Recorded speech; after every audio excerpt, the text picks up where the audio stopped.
Hello, my name's Tom. Welcome to the live stream on Instagram at Time Court. So I'm here with Wendy Dennis. Hello. You might sort of, be able to, that's her name there, Wendy Dennis. And what she's doing today is hand spinning. And so Mum has been hand spinning wool for a really long time, so she kind of knows what she's doing, and so we're just going to spend 10 minutes or so looking to see what Mum does with our Polworth wool. So the thing that we do here, which most of you are going to be really familiar with, is grow naturally coloured Polworth wool. And one of the great uses of Polworth wool is hand spinning. And so that's why Mum, for the last 40 years or so, has been in the hand spinning industry, let's call it. Mum, how did you start spinning? What was the number one sort of job, or no? When did you get into hand spinning? When did I get into hand spinning? Well, it was in the early 70s when a lot of country people, city people, they were all hand spinning, really through necessity though, for making jumpers for the kids, yes. Or when they're cold. Because it was cold, and money was a little bit short then, so you did a lot of homegrown spinning, knitting, that sort of thing. So I thought, well, why not spin wool? But mainly I was thinking more on the breeding side of the sheep, and thinking about spinning, and that's when I got into coloured sheep, because I thought, well, you don't need to dye the wool, it's already dyed. And you can spin your own colours in greys and blacks and browns and that sort of thing. So if I had the sheep, I better know what to do with the wool. Yes. When I had it. Yeah. So then I just self-taught myself in a little corner in the room, sitting there, just working it out.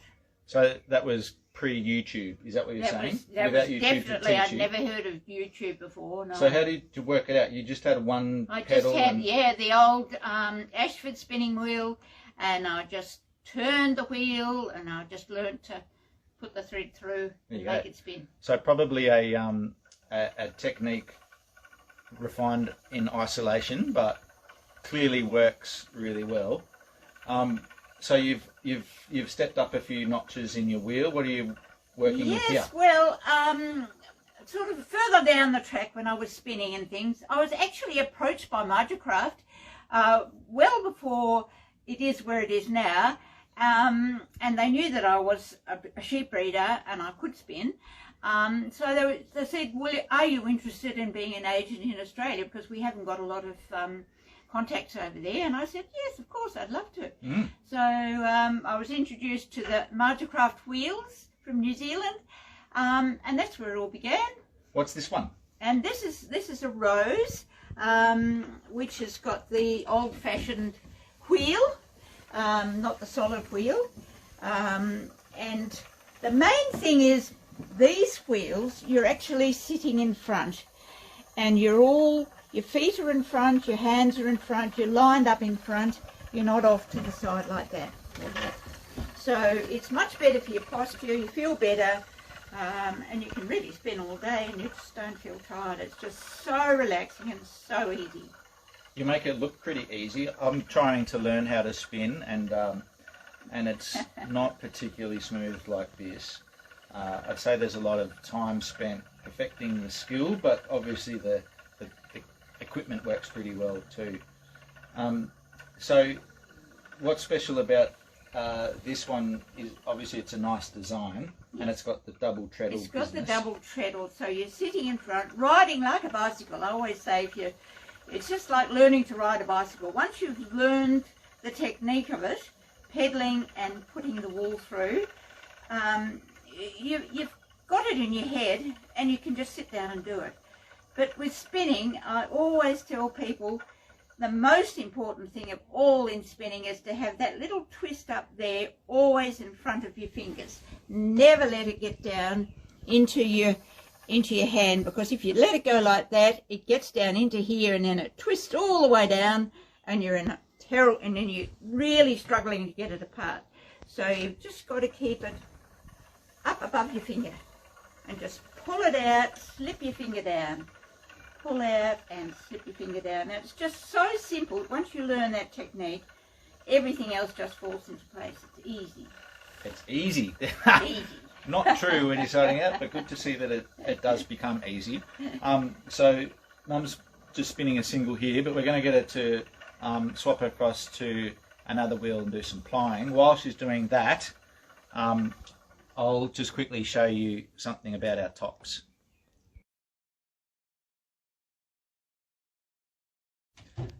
We'll ask that question in a tick when she's all set up. So we've got our tops in 3 different colours, and that's the natural colours of the sheep.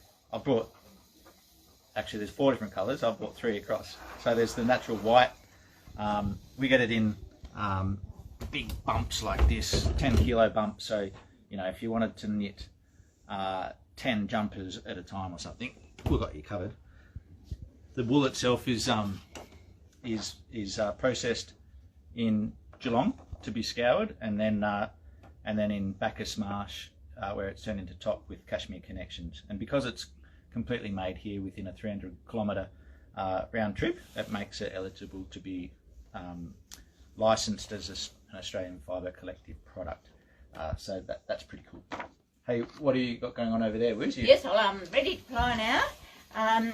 Once you've filled up your bobbin and you've filled up a second bobbin, then you're ready to pry, because you can't knit with a single like that. It's just one twist in one direction and it'll just never work when you start to knit.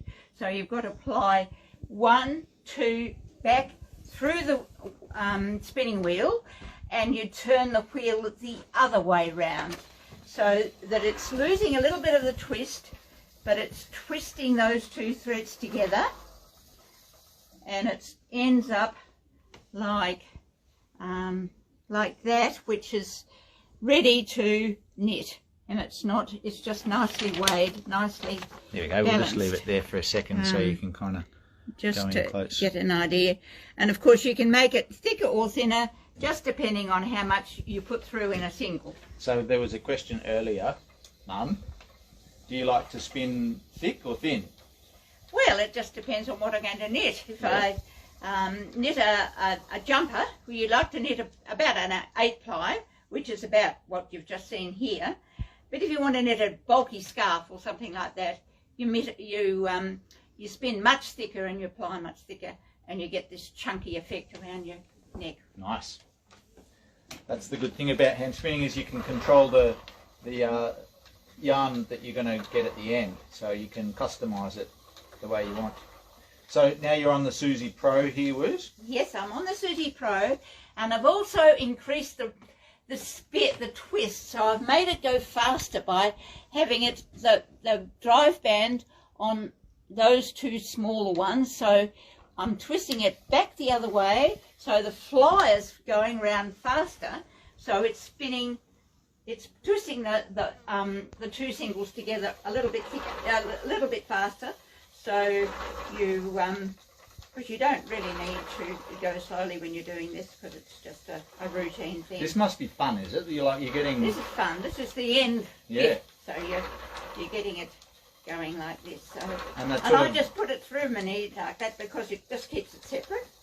Yep. You don't twist against each other before you get it to your hands. So you're just going like that till you get your bobbin full. And then, of course, as you fill your bobbin up, you're just moving this little thing along there to the next bit, and you're filling. So it's just gradually filling up the bobbin as you go. Now there's a thicker bit there, so it goes out a little bit thicker.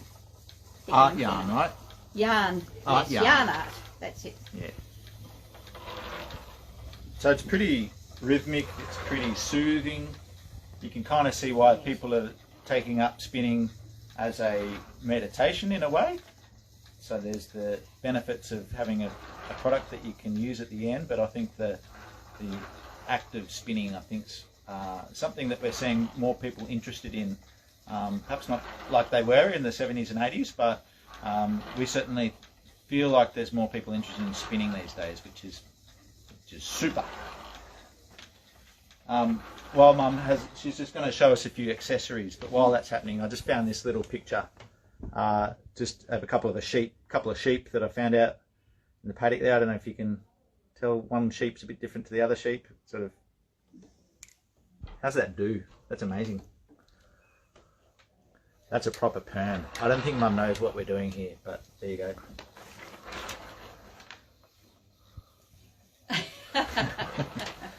So, tell us about some of these. Some of these things here. Well, this is just a lazy cake that goes with the rose spinning wheel, and you can ply off that. It comes with the plastic bobbins. Also, with the wheel, it comes with a different ratio, so you can go faster or slower with the tools to make it changeable. And it also comes with a flyer that's got an orifice, not a delta flyer. So the wool goes through there, around there and up there. So it's a smoother thread going through. So that all comes with the rose wheel. And then there's all sorts of extras that you can get that fits any sort of wheel. If you're doing lace spinning, you can get the littler bobbins because you're only spinning very fine, so you can fit an awful lot on a little bobbin with a smaller flyer. Then you can go the opposite way and go into the chunky wool, and you can get the very thick bobbins, goes into the thicker plier, and you've got what they call a wild flyer, so it fits smoothly through the loops as it goes onto the bobbin. But you can also get a wild flyer, an ordinary flyer with a plastic bobbin, so it will fit into there, and you can get your chunky yarn onto the big bobbins like What's that. the benefit of a plastic bobbin? You can boil them. You can actually dye the wool on the bobbin. But some people just like the look of the wooden ones. But this is pretty easy. It doesn't smash when you drop it or something like. Sometimes the wooden ones might shatter when you drop them, if you do. So these are quite new, and they're really great to use. And then you can get wooden bobbins, just a standard wooden bobbin if you want to as well, just for the look of it and the feel of it.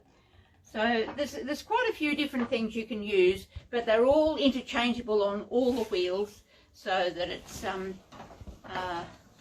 they're all easy to change, easy to use. It's all extraordinarily simple. There you go. Great. You heard it here first. It's all extraordinarily simple. I don't know that that's something you'd hold on to. It's a bit of work in getting there, but I think, as you can see, when it is flying, it looks like a pretty nice hobby to pursue. So thanks, Mum, for showing us a little bit about that. Not a problem at all. And, pleasure. And hopefully everyone's having a great weekend out there in Big Wool Show land. If there's any questions at all that you want to ask Mum about with Mudgercraft in particular, then she's got her phone. She's hot on the phone these days. I've got it. Yeah. She might have just celebrated a big birthday, but she's all over the tech. So yeah, get in touch if there's anything that we can talk to you about with Mudgercraft equipment. Thanks very much, everyone. Bye. Bye. Bye.